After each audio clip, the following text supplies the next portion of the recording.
A woman once called the most hated person in America vanished without a trace, and for 6 years nobody in the country could say for certain whether she was alive, in hiding, or already dead. A woman was famous throughout her life for her opposition to religion. She wrote books criticizing religious beliefs.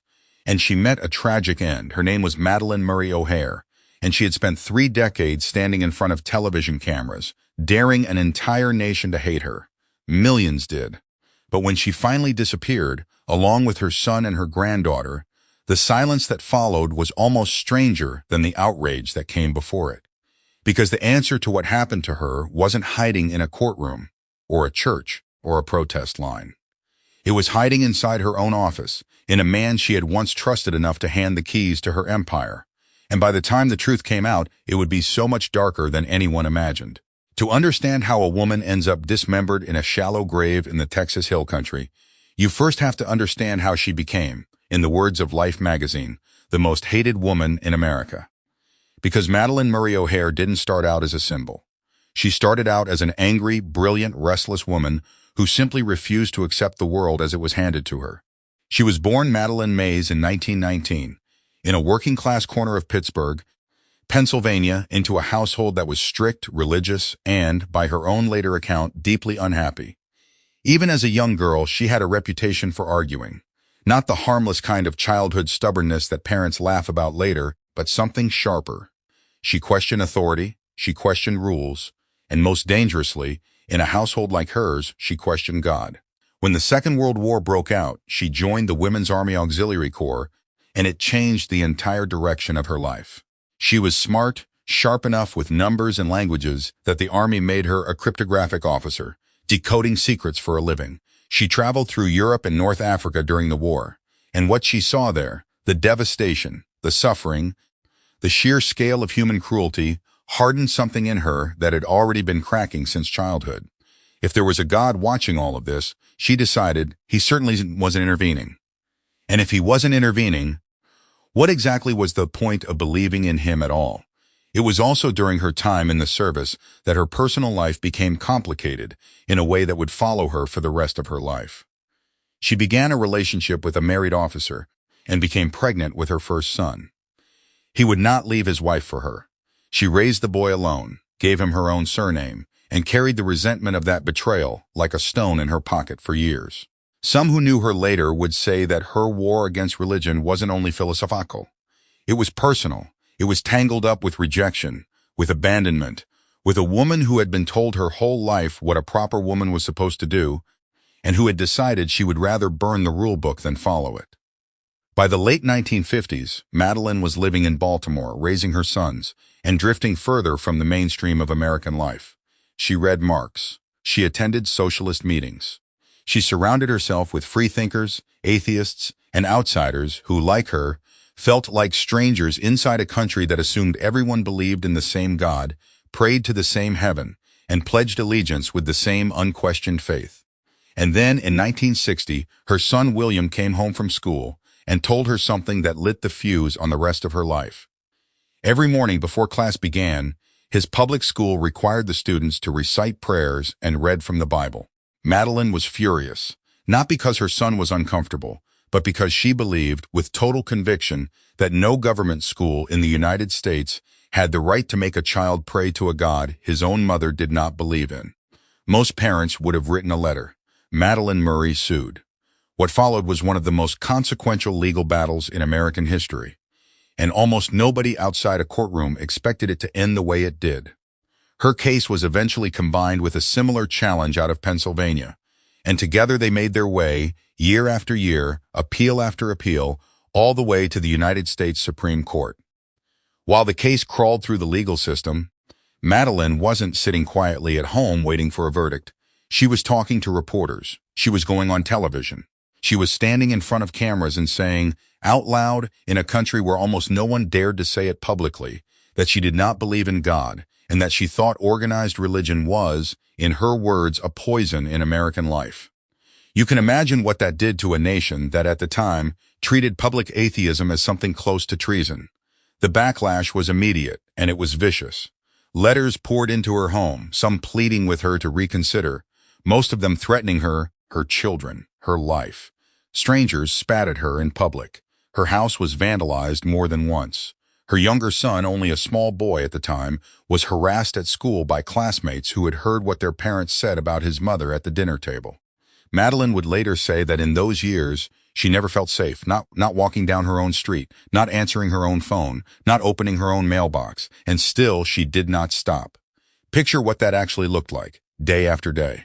A woman sitting alone at her kitchen table late at night, sorting through a stack of mail that any other person would have simply thrown away unopened. Some letters were angry scrawls, barely legible, filled with scripture and rage in equal measure. Others were calmer, colder, and somehow more frightening for it, the kind of letter that doesn't shout but simply states, in careful handwriting, exactly what the writer believes should happen to a woman like her. Neighbors who had once nodded politely on the sidewalk began crossing the street to avoid her. Reporters camped outside her home for comment, not because they respected her, but because outrage sold newspapers, and she had become the most reliable source of outrage in the country. She would later describe those years as a kind of siege, one she had absolutely no intention of losing. Then in 1963, the Supreme Court ruled. In a landmark decision, the court declared that government-organized prayer and Bible reading in public schools violated the Constitution's separation of church and state. It was one of the most significant First Amendment rulings of the 20th century, and Madalyn Murray, a divorced mother from Baltimore with no legal training and no political connections, had just changed the way an entire nation's children started their school day. She became famous overnight, and infamous in the exact same breath. To her supporters, she was a hero, a woman who had forced the country to actually live up to the Constitution it claimed to worship almost as much as it worshipped God. To her critics, she was something closer to a national villain, the woman who had, as they saw it, ripped prayer out of the hands of American school children and handed a victory to godlessness itself. Life magazine gave her the title that would follow her to her grave, the most hated woman in America. She wore it, publicly at least, like a badge of honor. In the years that followed, Madalyn built an entire life around that notoriety. She married a man named Richard O'Hair, took his name, and in 1963, the same year as her Supreme Court victory, she founded an organization called American Atheists, dedicated to defending the rights of non-believers and pushing, relentlessly, for a stricter wall between church and state. She filed lawsuit after lawsuit. She challenged tax exemptions for churches. She fought against religious symbols on public property. She took on NASA after astronauts read from the Book of Genesis during a moon mission broadcast. Nothing, it seemed, was too large or too small for her to challenge, and she loved the fight. Friends and family described a woman who genuinely thrived on confrontation, who seemed almost energized by the hatred aimed at her, who would go on talk shows and debate ministers and ambush interviewers with a kind of gleeful, combative certainty that left audiences either cheering or seething. She was not a quiet crusader working behind the scenes. She was a performer, a provocateur, a woman who understood, decades before anyone used the phrase, that controversy was a kind of currency. But behind the cameras, behind the lawsuits, behind the perfectly quotable outrage, something else was happening, something slower, something that would take years to fully surface. Because running an organization built entirely around one woman's personality is a dangerous thing. American Atheists grew over the decades into a real institution, with a headquarters, a staff, newsletters, a radio program, and eventually millions of dollars flowing through its accounts. And at the center of all of it sat Madalyn, increasingly controlling, increasingly suspicious of the people around her, and increasingly convinced that betrayal could come from anywhere. She wasn't entirely wrong to worry. Her relationship with her older son, William, the very boy whose school prayer had started this entire chain of events, deteriorated over the years into something close to war. As an adult, William Murray converted to Christianity, became an evangelical minister, and publicly renounced his mother's atheism, denouncing the very cause she had built her life around. Madalyn, in turn, disowned him completely, and would later tell reporters, without hesitation, that as far as she was concerned, he was dead to her. It was a rupture so total, so public, that it became its own kind of tabloid fascination.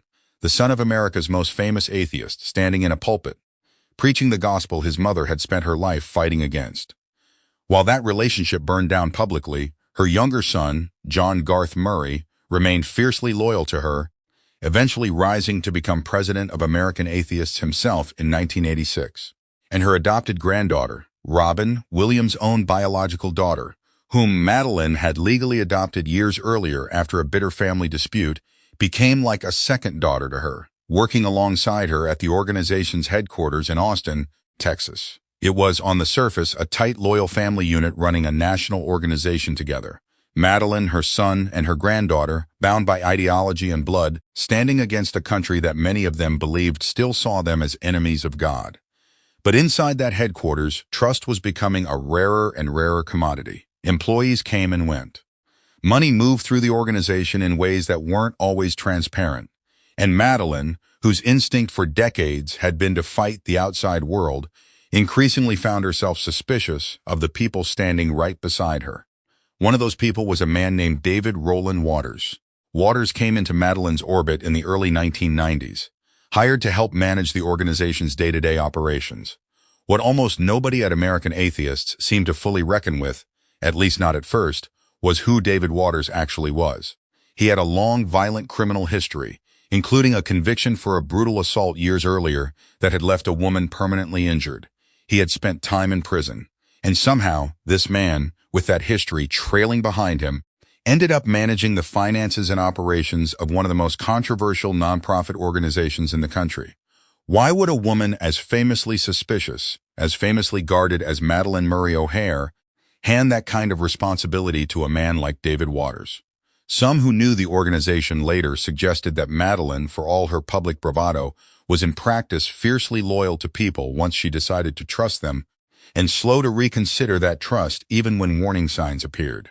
Others pointed out that American Atheists, for all its notoriety, was chronically short-staffed, chronically underfunded relative to the scale of the causes it fought, and simply couldn't afford to be as selective as it should have been. Whatever the reason, Waters was in the building. He was in the accounts. He was in the room. For a while, it seemed to work. Waters was capable, organized, useful. He handled the unglamorous machinery that kept the organization running, the bookkeeping, the office logistics, the small daily decisions that never made the newsletter but kept the lights on. To the staff around him, he came across as competent, even likable in his own gruff way. But underneath the surface, something was rotting. In 1994, money began disappearing from the organization's accounts. Tens of thousands of dollars gone unaccounted for. When the discrepancies were finally traced, they led directly back to Waters. He left the organization that year, and in May of 1995, he pleaded guilty to stealing over $50,000 from American Atheists. Most people, caught embezzling from an employer, disappear quietly into whatever consequences follow. David Waters did not disappear quietly. He seethed. And Madalyn, never a woman to let a betrayal pass without comment, made sure the world knew exactly what she thought of him. In the July 1995 edition of the organization's newsletter, she published a lengthy article detailing Waters' criminal past and the theft from her organization, laying out, in print, for the entire membership of American Atheists to read, exactly who this man was and what he had done to her. It was, in hindsight, one of the most dangerous decisions of her life. Because David Waters did not read that article as accountability. He read it as an act of war. Here was a man with a documented history of violence, freshly humiliated, freshly convicted, watching the woman he blamed for his downfall broadcast his shame to the world. Somewhere in the weeks that followed, according to what investigators would later piece together, something in David Waters shifted from resentment into something far more calculated. Few people at the time understood just how far that calculation would go. In August of 1995, Madalyn Murray O'Hair, her son John Garth Murray, and her granddaughter Robin Murray O'Hair vanished from the American Atheists headquarters in Austin, Texas. There was no scene of violence left behind, no broken glass, no signs of a struggle that anyone immediately noticed. Instead, there was a note left for staff, explaining that the family had left suddenly to deal with an emergency, and that no one should worry. At first, that's exactly what people did. They didn't worry. Not really. Madalyn O'Hair was a woman known for erratic, secretive, controlling behavior. She had disappeared from public view before, retreated from the spotlight, for stretches at a time, avoided calls, avoided reporters. To the people who knew her best, a sudden, unexplained absence wasn't necessarily alarming. It was almost in character. But days turned into weeks. weeks turned into months, and the emergency, whatever it was supposed to be, never resolved. Bills went unpaid. Scheduled appearances were missed. The radio program went silent. Friends who tried calling got nothing. Slowly, quietly, the unease began to spread. Imagine being an employee at that headquarters in those first weeks, walking past Madalyn's empty office every morning, still half expecting to hear her voice barking instructions down the hallway the way it always had for years. Imagine the strange, low-grade dread of realizing that the most talkative, most combative, most impossible-to-ignore woman in the building had simply stopped talking, and nobody could say why. Reporters who had spent decades chasing quotes from her now couldn't get so much as a returned phone call. Longtime associates, who assumed at first that this was just Madalyn being Madalyn, dramatic, withdrawn, punishing the world with her silence, slowly began to wonder if something else was going on entirely. And underneath all of that uncertainty, in offices and courthouses neither the public nor the press could see into yet, a much darker transaction was already quietly unfolding. What almost no one outside a small circle knew in those early weeks was that a ransom was already being paid. According to what investigators would eventually reconstruct, Waters, along with an accomplice named Gary Carr, had orchestrated far more than a simple disappearance. The two men had arrived at American Atheists headquarters and effectively taken control of the family, coercing them into a scheme that unfolded gradually, methodically, over the following weeks. John Garth Murray, according to later accounts, was manipulated into believing that if he cooperated, if he helped arrange the transfer of a massive sum in gold coins, roughly $500,000 to $600,000 worth, his family would ultimately be released unharmed. He was allowed to move somewhat freely during this period. He used his cell phone, he traveled, and yet at no point did he alert police. Did he reach out for help? Did he try to escape the trap that was slowly closing around his entire family? Whether that was fear, manipulation, a desperate hope that compliance was the only path to safety, or some combination of all three, is something we can never fully know. What we do know is that it did not save them. Try to sit with that for a moment. A grown man, technically free to walk into any police station, any gas station, any stranger's front door, and say the words that could have ended this nightmare in an instant, and yet unable to bring himself to do it, day after day, week after week. Fear does strange things to a person's judgment, so does love. And the desperate belief that staying quiet, staying compliant, staying exactly where you've been told to stay, is the only thing standing between your family and something far worse. Whatever combination of terror and hope was running through John Garth Murray's mind during those weeks, it kept him locked inside a plan that was never, from the very beginning, designed to let any of them walk away. There was a third man involved as well. A con artist named Danny Fry pulled into the plot by Waters and Carr as the scheme unfolded, and Danny Fry's fate would become the first crack in the case, the first thread that years later investigators would begin to pull. On October 2, 1995, just days after the ransom payment was finally completed, a headless, handless body was discovered on the bank of the Trinity River, near Seagoville, Texas. For years, that body would remain unidentified, a grim, unsolved mystery entirely separate, as far as investigators initially knew, from the O'Hair disappearance. It would take until the very end of the decade for forensic genetic testing to finally confirm what some had begun to suspect. The body belonged to Danny Fry. He had not simply helped carry out a kidnapping. He had become one of its victims, eliminated, investigators would later conclude, once he was no longer useful to the men he had partnered with. For nearly 4 years, the disappearance of Madalyn Murray O'Hair, her son and her granddaughter, remained one of the strangest unsolved mysteries in the country. Was she in hiding? Had she finally, after decades of threats and hatred, simply walked away from public life to live out her remaining years in peace?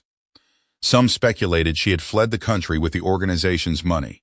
Others were convinced she was already dead, and that whoever had killed her had been clever enough to leave almost nothing behind.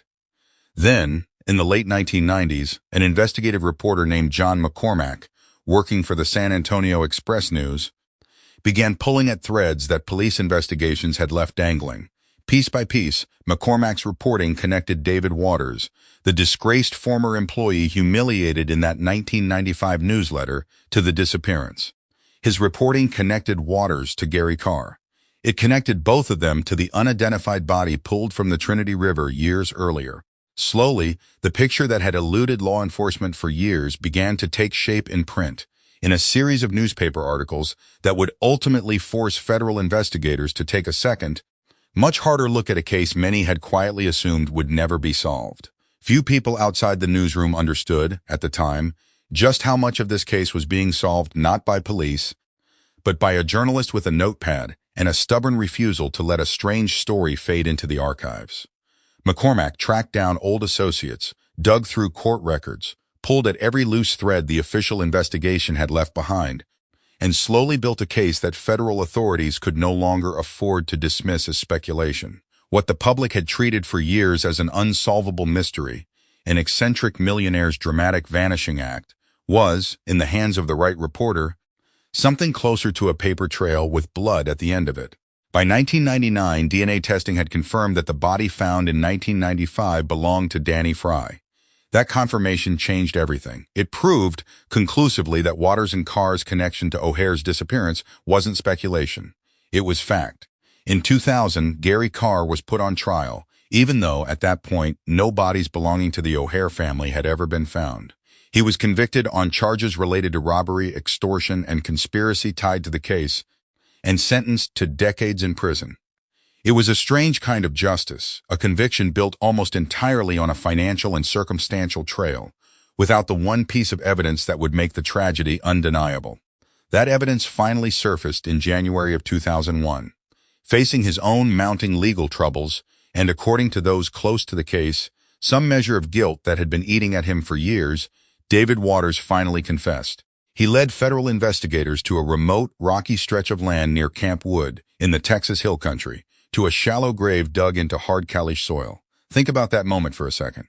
Federal agents, following the directions of the very man responsible for the crime, walking out into an empty stretch of ranch land that had given up nothing to searchers for 6 long years, watching the ground get broken open under a Texas sky, not knowing exactly what they were about to find, but knowing with a kind of grim certainty that whatever it was would finally end the not knowing that had haunted this case since 1995. What they found there ended, at last, 6 years of uncertainty, and confirmed the very worst fears of everyone who had wondered, for so long, what had really happened to Madalyn Murray O'Hair.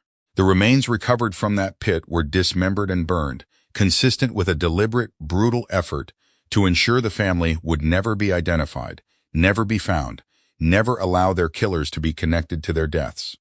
It would take forensic identification to confirm what investigators already suspected. Madalyn Murray O'Hair, the woman who had spent 30 years as one of the most recognizable and reviled figures in American public life, had not vanished into hiding, had not fled the country, had not simply chosen silence after decades of noise. She had been murdered, along with her son and her granddaughter, by men she and her family had once trusted enough to let inside the walls of their own organization, executed for the sake of a ransom in gold coins that no amount of money could ever explain away. David Waters would ultimately plead guilty to his role in the conspiracy that led to the murders. He died in prison in 2003, taking with him whatever final, unspoken details he alone still carried about those final days in San Antonio and the hill country beyond it. Gary Carr remained behind bars for decades, his sentence revisited and extended in the years that followed as courts weighed the full, staggering weight of what he had helped carry out. And so the woman who had spent her life fighting an entire nation over the separation of church and state, who had stood in front of television cameras daring believers to hate her, who had built an empire out of controversy and thrived, by every account, on being despised, did not die in a courtroom or a protest or a debate stage. She died in silence, betrayed not by God, not by the country that hated her, but by a man she had once decided to trust with the keys to her own life's work. More than 60 years after that first lawsuit filed by an angry, brilliant, restless mother in Baltimore, the legal legacy of Madalyn Murray O'Hair is still, quite literally, part of every American public school morning. The Supreme Court ruling her case helped produce remains one of the defining First Amendment decisions in the nation's history, cited again and again in debates over religion, government, and the limits of both. To some Americans, she remains exactly what her supporters always believed her to be: a fearless defender of constitutional freedom who forced an entire country to take its own founding documents seriously. To others, she remains exactly what her critics always called her, a bitter, combative woman who tore something sacred out of American childhood and never once apologized for it. Both of those Americas still exist. Both of them still argue about her, decades after her death, in the same raw, unresolved way people argued about her while she was alive. And maybe that, more than any single lawsuit or headline or Supreme Court decision, is the truest measure of the life she led. She wanted, more than almost anything, to never be ignored. In the end, in courtrooms, in classrooms, in the quiet horror of a caliche pit in the Texas Hill Country, she never was. What remains when you strip away the outrage and the ideology and the decades of shouting on both sides is something far more human and far more unsettling. A woman who spent her life fighting to be heard by an entire country ultimately lost her life to a much smaller, much darker kind of silence. The silence of betrayal, dressed up as loyalty, sitting in an office down the hall the entire time. There's a version of this story where Madalyn Murray O'Hair is remembered only for the noise, the lawsuits, the talk show shouting matches, the decades of being called the most hated woman in America by people who never met her and never intended to. And there's another version, quieter, harder to look at directly, where she is simply a mother and a grandmother, 3 generations of one family, trusting the wrong man with the keys to the life they had built together, and paying for that trust in a way no headline could ever fully capture. Both versions are true. Both belong to her. And perhaps that's the final uncomfortable lesson sitting at the bottom of this story, the reminder that the people who make the most noise fighting the world outside their door are not always paying attention to the danger quietly taking shape inside it.